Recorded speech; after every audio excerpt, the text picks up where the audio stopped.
יום ראשון, 3 לפברואר, שמורת נחל פולג ליד נתניה. שבוע הבא, ביום שבת, יש פה טיול לראות את האירוס הארגמן, שתכף אני אראה לכם אותו.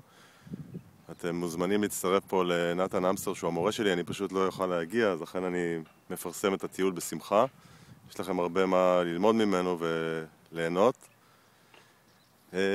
קודם כל זו שמורה מקסימה, יש פה הרבה צמחייה, גם מי שרוצה קצת להתאוורר מהלחץ של העיר יכול לעשות את זה אפילו ביום יום. יש פה כמה צמחים שקשורים לפרחי ארץ ישראל. אז קודם כל יש פה רתמים, רותם המדבר. אני אעלה קצת להראות לכם את הפרחים שלו. הנה רותם המדבר, הוא גם בפרחה עכשיו מאוד יפה.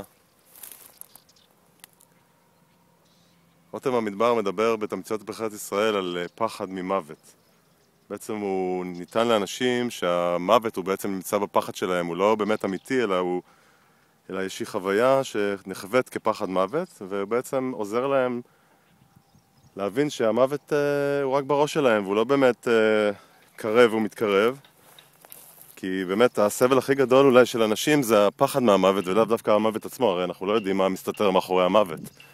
לכן הפחד מהמוות הוא הרבה יותר קשה מאשר המוות עצמו. למרות שאף פעם לא מתתי, כן? מיד אני אגיע, יש פה כמה אירוסים ארגמנים ביחד שמחכים לנו פה.